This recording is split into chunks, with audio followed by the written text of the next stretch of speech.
Hai teman-teman Skefi, dimanapun teman-teman berada, kasih dan damai sejahtera dari Tuhan Yesus Kristus, Juru Selamat kita, menyertai kita semua. Teman-teman, belakangan ini kita mengalami banyak peristiwa-peristiwa yang menarik ya teman-teman. Dan untuk menghadapi itu semua, kita perlu minta pertolongan Tuhan untuk menolong kita dalam menghadapi semua pergumulan, baik pergumulan pribadi maupun pergumulan negara kita, khususnya di dalam kehidupan bertoleransi, teman-teman, bertoleransi beragama. Oke, teman-teman, untuk kita bisa selalu lurus di jalan Tuhan, kita minta sesuai dengan Mazmur 139 ayat 23 sampai 24, yaitu kita selalu minta Tuhan, selidikilah aku, ya Allah, dan kenallah hatiku. Ujilah aku dan kenallah pikiran-pikiranku. Lihatlah apakah jalanku serong, dan tuntunlah aku di jalan yang kekal. Itulah teman-teman yang perlu kita selalu minta pada Tuhan agar kita tidak lagi serong jalannya teman-teman, dan kita di dalam tuntunan Tuhan untuk kita bisa sampai mempertahankan iman kita menuju kehidupan kekal, dan kita selama ini berada di jalan yang kekal. Itulah teman-teman, kita perlu memahami Tuhan secara lebih dalam, secara lebih intim, dengan kita membaca kitab suci yang Tuhan sudah sediakan untuk kita melalui berupa cerita yang juga sabda Tuhan. Di dalamnya ada cerita dan sabda Tuhan yang bisa kita pelajari, yang Tuhan ingin kita pahami untuk bisa kita terapkan di dalam kehidupan hari ini dengan kita memahaminya sebagaimana Ia ingin kita pahami. Karena itu teman-teman, hari ini kita akan membaca dari kitab Hakim-Hakim pasal 18 sampai 21 adalah kitab 4 pasal terakhir dari kitab Hakim-Hakim, kitab ke-7, dan ini sudah masuk hari ke-58. Kita baca kitab suci satu hari, 4 pasal dari kitab suci Indonesian Literal Translation. Mari teman-teman kita berdoa, mohon pimpinan Roh Kudus untuk menyertai dalam pembacaan malam ini. Tuhan Yesus, terima kasih kalau firman-Mu boleh kami baca dengan kami diberi kesehatan dan pemulihan dari kami menjalani kehidupan kami dari kemarin. Terakhir kami membaca firman-Mu sampai hari ini. Kami masih diberi napas kehidupan. Kami mau sujud malam ini Tuhan, bersaat teduh sejenak, mendengarkan sabda-Mu. Biarlah Roh Kudus pimpin kami, bukakan mata hati, mata pikiran kami, untuk kami bisa memahami apa yang ingin Kau sampaikan melalui kitab suci ini ya Tuhan, yang ada di tangan kami saat ini. Berkata-katalah, kami siap mendengarkan-Mu, hanya dalam nama Tuhan Yesus Kristus, Sang Juru Selamat kami yang hidup, kami berdoa dan mengucap syukur. Amin. Baik teman-teman, kita mulai ya. Oke, untuk pembacaan malam hari ini kita mulai dari Hakim-Hakim 18 ayat 1 sampai 31 tentang suku Dan menguasai kota Lais. Mari kita mulai membacanya. Pada masa-masa itu, tidak ada raja di antara orang Israel. Dan pada masa-masa itu, suku Dan sedang mencari milik pusaka untuk menetap. Karena sampai hari itu, mereka belum juga mendapat bagian tanah pusaka di tengah-tengah suku Israel yang lain. Dan keturunan Dan mengutus dari kaumnya 5 orang dari seluruh jumlah mereka, semuanya orang yang gagah berani, yang berasal dari Zora dan Estaol, untuk mengintai negeri itu dan menyelidikinya. Dan mereka berkata kepadanya, "Pergilah, selidikilah negeri itu." Dan mereka tiba di pegunungan Efraim ke dekat rumah Mika dan bermalam di sana. Ketika mereka dekat dengan seisi rumah Mika, mereka mengenali logat orang muda suku Lewi itu, lalu singgah di sana dan berkata kepadanya, "Siapakah yang telah membawamu kemari dan apa yang engkau perbuat di tempat ini? Dan apakah yang telah membuatmu kemari?"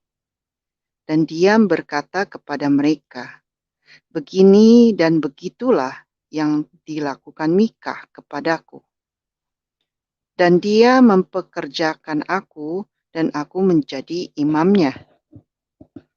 Lalu berkatalah mereka kepadanya, "Tanyakanlah kiranya kepada Elohim, supaya kami mengetahui apakah perjalanan yang kami tempuh ini akan berhasil." Dan berkatalah imam itu kepada mereka, "Pergilah dengan selamat. Perjalanan kamu tempuh itu dipandang baik oleh Yahweh."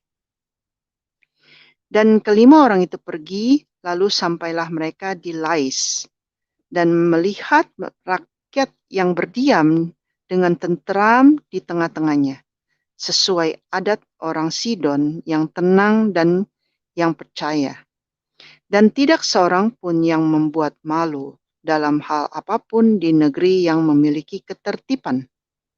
Dan mereka berada jauh dari orang Sidon, dan bagi mereka tidak pernah ada urusan apapun dengan manusia.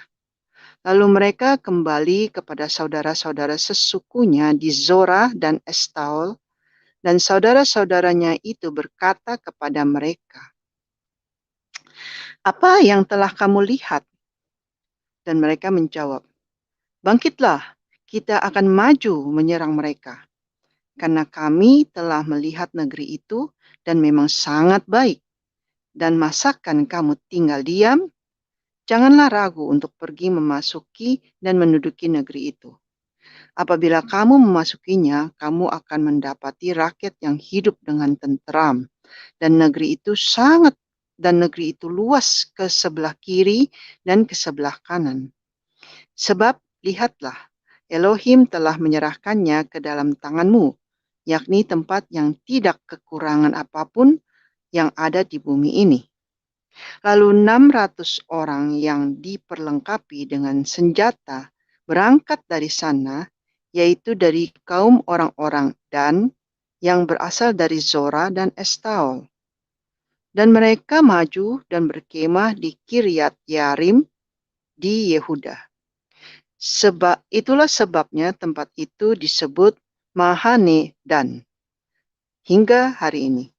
Letaknya di belakang Kiryat Yearim. Dan dari sana mereka bergerak terus ke pegunungan Efraim dan sampai di rumah Mika. Lalu kelima orang yang pergi mengintai negeri Lais itu menjawab dan berkata kepada saudara-saudara mereka, "Adakah kamu mengetahui bahwa dalam rumah ini terdapat efod dan terafim dan patung pahatan dan patung tuangan? Dan sekarang ketahuilah apa yang harus kamu lakukan." Kemudian mereka singgah di tempat itu dan sampai di rumah orang muda suku Lewi itu, di rumah Mika, dan menanyakan apakah dia selamat. Dan ke-600 orang dari keturunan Dan yang diperlengkapi dengan senjata itu berdiri di pintu gerbang yang terbuka. Dan kelima orang yang telah pergi mengintai negeri itu berjalan terus masuk ke dalam, lalu mengambil patung pahatan dan efod dan terafim dan patung tuangan itu. Dan imam itu berdiri di pintu gerbang bersama-sama dengan ke-600 orang yang diperlengkapi dengan senjata perang. Tetapi mereka masuk ke dalam rumah Mika dan mengambil patung pahatan, efod, terafim, dan patung tuangan itu. Lalu imam itu bertanya kepada mereka, "Apa yang kamu perbuat?" Namun jawab mereka kepadanya, "Diamlah, tutup mulutmu, ikutlah kami dan jadilah bapa dan imam bagi kami. Manakah yang lebih baik bagimu, menjadi imam untuk seisi rumah, satu orang, atau menjadi imam untuk suatu suku dan kaum di antara orang Israel?" Lalu giranglah hati imam itu, dan dia mengambil efod dan terafim dan patung pahatan, dan dia masuk ke tengah-tengah orang banyak itu. Kemudian mereka berbalik dan pergi dengan menempatkan anak-anak ternak dan barang-barang yang berharga di depan mereka. Mereka telah berada jauh dari rumah Mika, dan orang-orang dari rumah-rumah yang dekat rumah Mika telah dikerahkan dan telah mengejar keturunan Dan itu.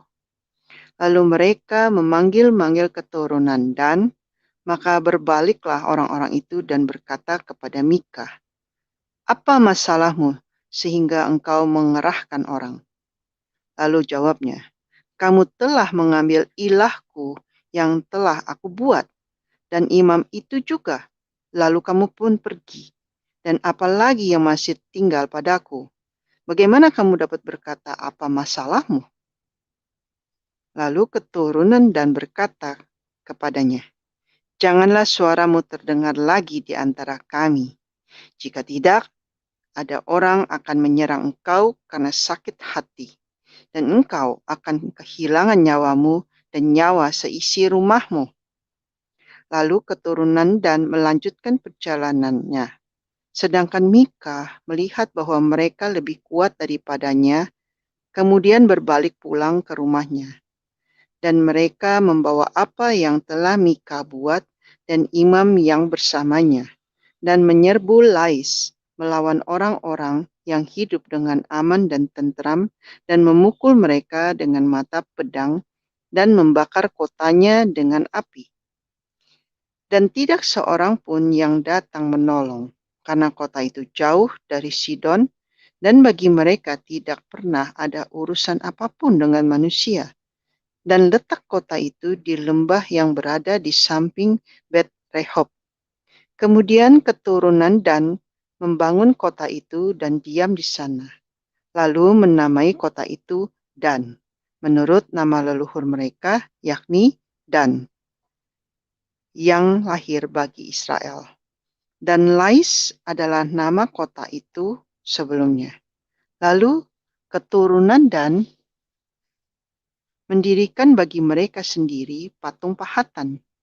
Yonatan anak Gersom, anak Musa, bersama dengan anak-anaknya menjadi imam bagi suku Dan sampai hari terrebutnya negeri itu. Demikianlah mereka menempatkan bagi mereka sendiri patung pahatan Mika yang telah ia buat sepanjang waktu selama Bait Elohim berada di Shilo.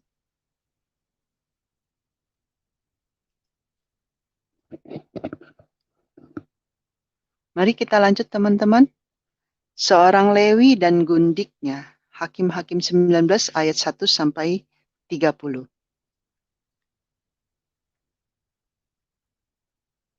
Dan terjadilah pada masa-masa itu, ketika tidak ada raja di Israel, bahwa ada seorang laki-laki Lewi tinggal di pegunungan, di balik pegunungan Efraim.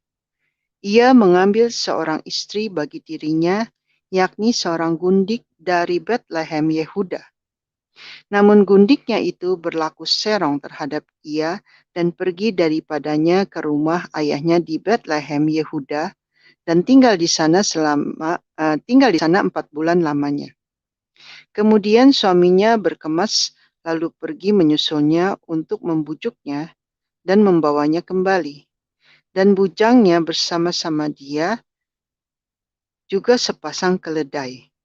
Dan dia membawanya masuk ke rumah ayahnya, dan ayah gadis itu melihatnya dan bersuka cita menemuinya. Dan mertuanya, ayah gadis itu, tidak membiarkan dia pergi sehingga dia tinggal 3 hari lamanya dengan ayahnya itu. Dan mereka makan, minum, dan bermalam di sana.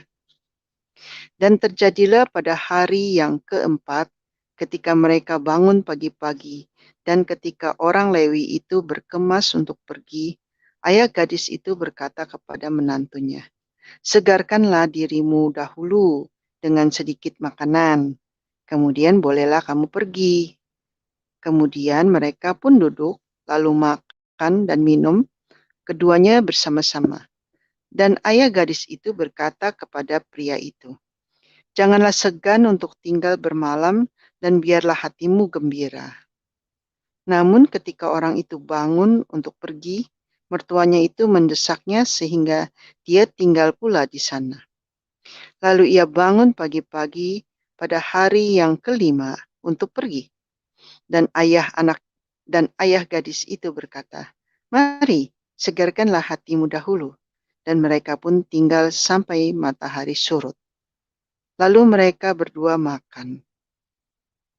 Ketika orang itu bangun untuk pergi bersama dengan gundik dan bujangnya, mertuanya ayah gadis itu berkata kepadanya, "Lihatlah, matahari telah mulai turun menjelang petang. Bermalamlah, lihat, matahari hampir terbenam. Tinggallah di sini dan biarlah hatimu gembira. Besok kamu dapat bangun pagi-pagi untuk berjalan dan pulang ke rumahmu." Namun orang itu tidak mau tinggal bermalam, ia berkemas lalu pergi. Kemudian dia pergi ke daerah yang berhadapan dengan Yebus, itulah Yerusalem. Dan bersama-sama dengan dia ada sepasang keledai yang berpelana dan gundiknya juga bersamanya. Dan hari telah petang ketika mereka dekat ke Yebus. Lalu bujang itu berkata kepada tuannya, "Marilah kita singgah di kota orang Yebus ini dan bermalam di situ." Namun tuannya menjawab, "Kita tidak akan singgah di kota lain yang bukan kepunyaan Bani Israel, tetapi kita akan berjalan terus sampai ke Gibea."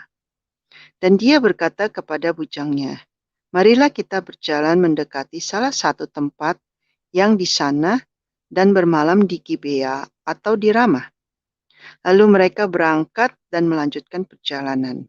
Dan matahari telah terbenam ketika mereka dekat Gibea, kepunyaan suku Benyamin.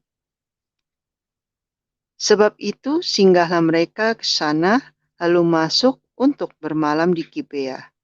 Setelah sampai, mereka masuk dan duduk di tanah lapang kota itu.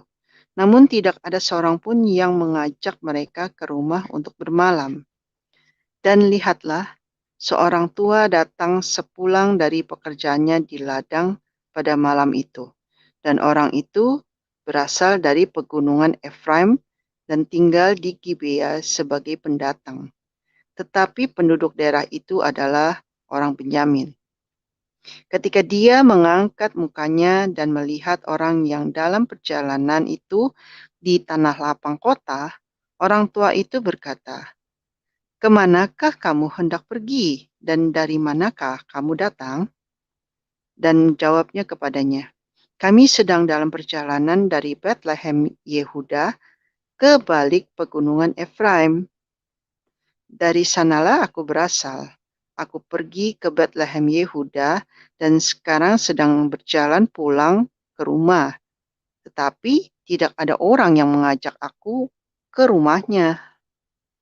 Walaupun ada padaku jerami dan makanan untuk keledai kami, juga roti dan anggur untuk aku sendiri, untuk hamba perempuanmu ini, dan untuk bujang yang bersama-sama dengan hambamu ini, kami tidak kekurangan sesuatu." Lalu berkatalah orang tua itu, "Tenanglah, biarlah segala yang kamu perlukan aku yang menanggung. Tetapi janganlah kamu bermalam di tanah lapang ini." Lalu ia membawa masuk orang itu ke rumahnya dan memberi makan keledai-keledainya. Maka mereka pun membasuh kaki, kemudian makan dan minum.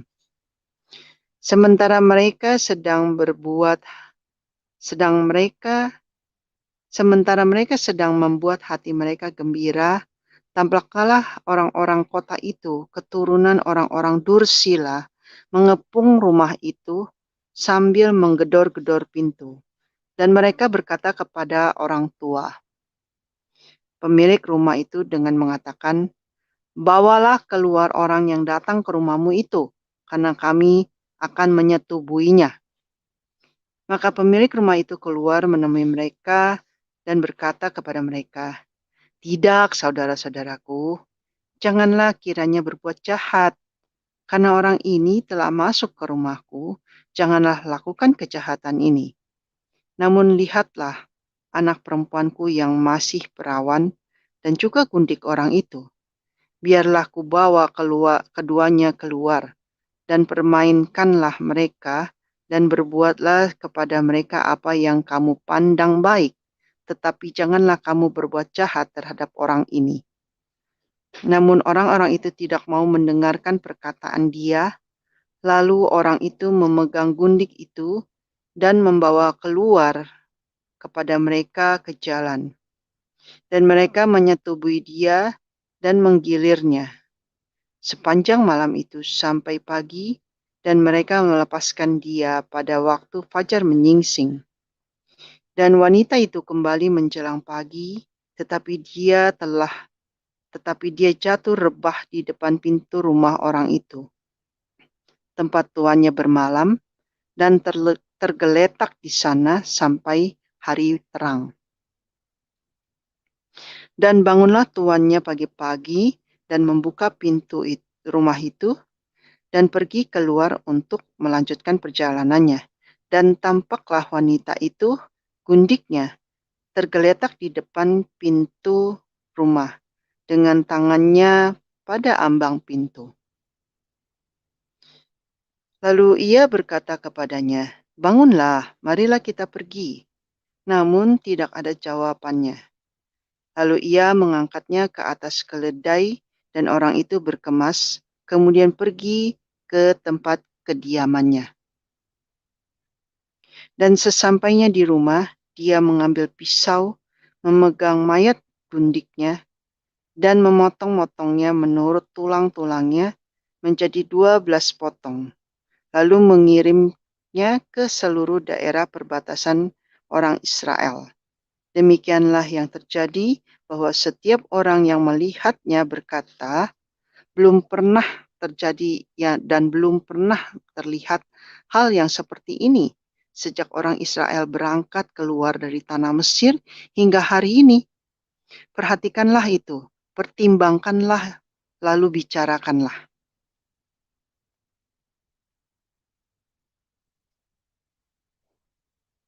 Mari kita lanjut teman-teman ke Hakim-Hakim 20 ayat 1 sampai 48 tentang perang antara Israel dan Benyamin. Dan seluruh Bani Israel pergi keluar dan umat itu dikumpulkan secara serentak dari Dan sampai Beersheba dan juga dari tanah Gilead untuk menghadap Yahweh di Mizpah. Dan para pemuka dari seluruh bangsa, yakni dari segala suku Israel, berada dalam kumpulan umat Elohim yang jumlahnya 400.000 orang berjalan kaki dengan bersenjatakan pedang. Dan keturunan Benyamin mendengar bahwa Bani Israel telah maju ke Mizpah. Lalu Bani Israel berkata, "Ceritakanlah bagaimana kejahatan itu terjadi." Lalu orang Lewi, suami wanita yang terbunuh itu menjawab, "Aku sampai di Gibea, kepunyaan suku Benyamin. Aku dan gundikku hendak bermalam di sana." Lalu orang-orang kota Gibea itu bangkit dan mengepung rumah itu pada malam hari untuk menyerang aku. Mereka bermaksud untuk membunuhku dan mereka telah memerkosa gundikku hingga dia mati. Dan aku mengambil mayat gundikku, memotongnya bagian demi bagian, dan mengirimkannya ke seluruh daerah milik pusaka orang Israel, karena mereka telah melakukan kejahatan dan kekejian di antara orang Israel. Perhatikanlah, hai kamu sekalian Bani Israel, berikanlah di sini pertimbanganmu dan nasihatmu. Kemudian seluruh bangsa itu bangun dengan serentak sambil berkata, tidak seorang pun dari kita akan pergi ke kemahnya. Tidak seorang pun dari kita yang akan pulang ke rumahnya. Dan sekarang inilah yang akan kita perbuat pada Gibea, memeranginya dan membuang undi. Dan kita akan memilih 10 orang dari tiap-tiap 100 dari seluruh suku Israel, dan 100 orang dari tiap-tiap 1000, dan 1000 orang dari tiap-tiap 10.000 untuk mengambil bekal bagi rakyat ini, supaya ketika mereka sampai di Gibea Benyamin, mereka dapat bertindak setimpal dengan segala perbuatan bodoh yang telah dia lakukan di Israel. Demikianlah setiap orang Israel berkumpul di kota itu bersekutu bersama dengan serentak. Kemudian suku-suku Israel mengutus orang ke seluruh suku Benyamin dengan pesan, kejahatan apakah yang telah terjadi di antara kamu? Dan sekarang serahkanlah orang-orang itu, yakni anak-anak Dursila yang di Gibea itu, supaya kami menghukum mati mereka dan dengan demikian menghapuskan yang jahat itu dari antara orang Israel. Namun keturunan Benyamin tidak mau mendengarkan perkataan saudara-saudaranya, Bani Israel itu.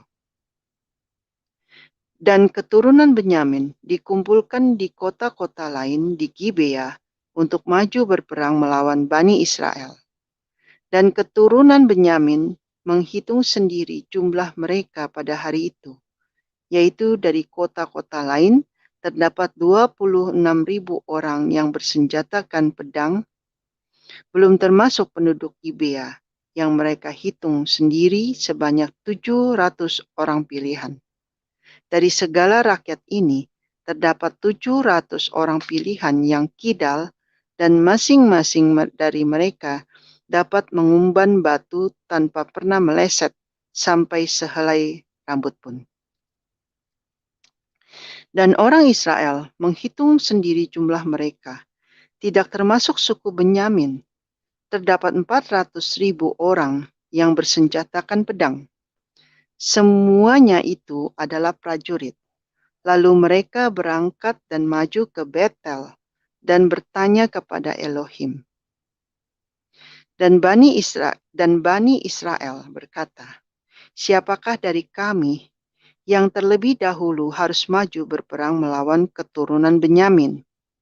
Yahweh menjawab, suku Yehudalah yang terlebih dahulu. Lalu Bani Israel bangun pagi-pagi dan berkemah mengepung Gibea. Kemudian majulah orang-orang Israel berperang melawan suku Benyamin, dan orang-orang Israel mengatur barisannya sendiri untuk berperang melawan Gibea. Dan keturunan Benyamin maju menyerang dari Gibea, dan pada hari itu mereka merobohkan 22.000 orang dari antara orang Israel ke tanah. Namun orang-orang Israel menguatkan segenap laskarnya dan kembali mengatur barisan perangnya di tempat mereka mengatur barisannya pada hari yang pertama. Dan Bani Israel pergi dan menangis di hadapan Yahweh sampai petang, dan bertanya kepada Yahweh, haruskah kami maju lagi dan melawan keturunan Benyamin, saudara kami itu? Dan Yahweh menjawab, majulah melawan mereka. Lalu Bani Israel maju mendekati keturunan Benyamin pada hari kedua. Dan orang Benyamin pun keluar dari Gibea menghadapi mereka pada hari kedua itu, dan menewaskan lagi 18.000 orang di antara orang-orang Israel. Semuanya ini adalah orang yang bersenjatakan pedang. Kemudian keluarlah seluruh Bani Israel yakni segenap bangsa itu, dan sampai di Betel. Di sana mereka menangis dan duduk di hadapan Yahweh, berpuasa pada hari itu sampai petang, dan menaikkan persembahan bakaran serta persembahan pendamaian di hadapan Yahweh. Dan Bani Israel bertanya kepada Yahweh, pada waktu itu tabut perjanjian Elohim masih ada di sana. Dan Pinehas anak Eleazar, anak Harunlah yang berdiri di depannya pada hari-hari itu. Kata mereka, haruskah kami maju sekali lagi untuk berperang melawan keturunan Benyamin, saudara kami itu, atau haruskah kami berhenti? Jawab Yahweh, majulah, karena besok aku akan menyerahkan mereka ke dalam tanganmu. Lalu orang Israel menempatkan penghadang-penghadang sekeliling Gibea.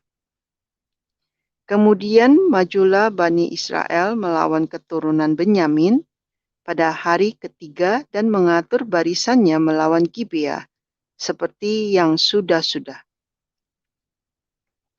Dan keturunan Benyamin juga maju menyerbu laskar itu. Mereka terpancing keluar dari kota dan mulai menyerang laskar itu sampai musuhnya terluka seperti yang sudah-sudah di kedua jalan raya, yang satu menuju ke Betel dan yang lain ke Gibea, melalui padang, jumlahnya kira-kira 30 orang di antara orang Israel. Dan berkatalah keturunan Benyamin, orang-orang itu telah kita hancurkan seperti pada awalnya.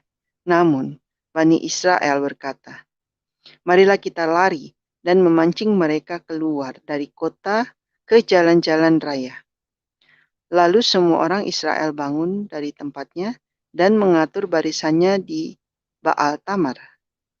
Dan penyerbuan orang Israel dilakukan dengan tiba-tiba keluar dari tempatnya, keluar dari padang rumput Gibea. Dan mereka sampai di persimpangan Gibea 10.000 orang pilihan dari seluruh Israel. Dan pertempuran itu sangat kejam. Tetapi keturunan Benyamin tidak tahu bahwa malapetaka datang menimpa mereka. Lalu Yahweh memukul kalah orang Benyamin di depan orang Israel, dan Bani Israel memusnahkan 25.000 orang pada hari itu dari antara orang Benyamin. Semuanya ini adalah orang-orang yang bersenjatakan pedang, dan keturunan Benyamin melihat bahwa mereka telah terpukul kalah. Namun orang Israel sedikit mundur di depan orang Benyamin, karena mereka mempercayai pada para penghadang yang mereka tempatkan untuk menyerang Gibea. Lalu segeralah para penghadang itu menyerbu Gibea dan menarik dirinya untuk memancing keluar dan memukul kalah seluruh kota itu dengan mata pedang. Namun orang-orang Israel telah bermufakat dengan para penghadang itu untuk membuat tanda dengan menaikkan gumpalan asap dari kota itu. Lalu orang-orang Israel mundur dari pertempuran dan suku Benyamin mulai menyerang. Yang terluka dari antara orang-orang Israel kira-kira 30 orang, sebab mereka menyangka tentulah mereka dipukul habis di depan kita seperti dalam pertempuran yang dahulu. Dan gumpalan asap mulai naik dari kota itu seperti tiang-tiang asap. Lalu suku Benyamin menoleh ke belakang dan tampaklah kota itu seluruhnya terbakar. Dan api naik sampai ke langit. Kemudian orang-orang Israel berbalik lagi sehingga gemetarlah orang-orang Benyamin itu melihat bahwa malapetaka datang menimpa mereka. Lalu mereka berbalik dari depan orang-orang Israel itu ke arah padang gurun, tetapi pertempuran itu terus mengikuti mereka. Lalu orang-orang dari kota datang menghabisi mereka di tengah-tengahnya. Mereka mengepung suku Benyamin itu, mengejarnya dengan mudahnya, dan melandanya sampai di depan Gibea pada waktu matahari terbit. Dan 18.000 orang dari suku Benyamin tewas, semuanya orang-orang gagah perkasa. Dan yang lain berpaling dan melarikan diri ke padang gurun, ke bukit Cadas Rimon. Namun orang Israel melakukan serangan susulan terhadap 5.000 orang di jalan-jalan raya, memburu mereka sampai ke Gidom, dan orang Israel memukul kalah 2.000 orang dari mereka. Dan yang tewas dari suku Benyamin seluruhnya berjumlah 25.000 orang yang bersenjatakan pedang pada hari itu. Namun ini adalah orang-orang gagah perkasa. Namun 600 orang berpaling lari ke padang gurun, ke bukit Cadas Rimon. Mereka tinggal di bukit Cadas Rimon 4 bulan lamanya. Namun orang Israel kembali kepada keturunan Benyamin dan memukul mereka dengan mata pedang. Para lelaki kota itu, sehingga hewan hingga segala hal yang dijumpai, bahkan setiap kota yang dijumpai, mereka membakarnya dengan api.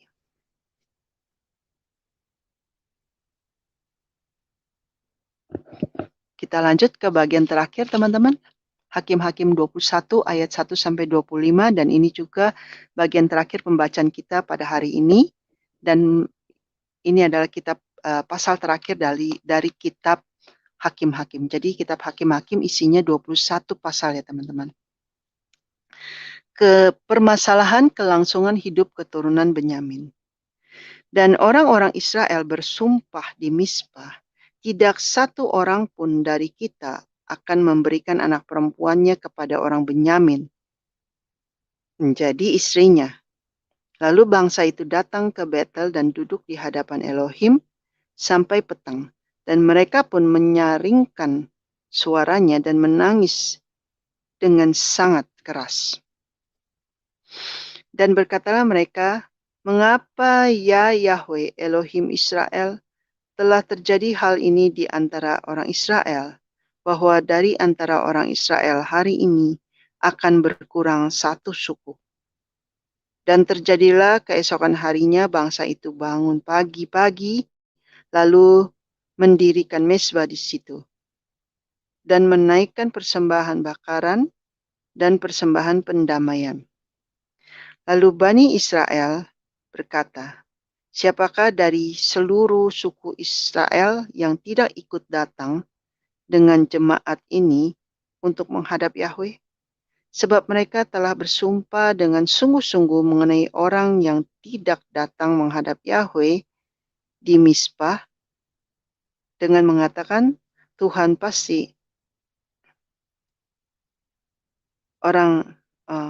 dengan mengatakan ia pasti dihukum mati." Dan Bani Israel menyesalkan keadaan orang Benyamin, saudaranya itu, dan berkata, "Hari ini satu suku dari Israel telah dipangkas. Apakah yang akan kita perbuat untuk mereka yang tinggal itu dalam hal mencarikan istri?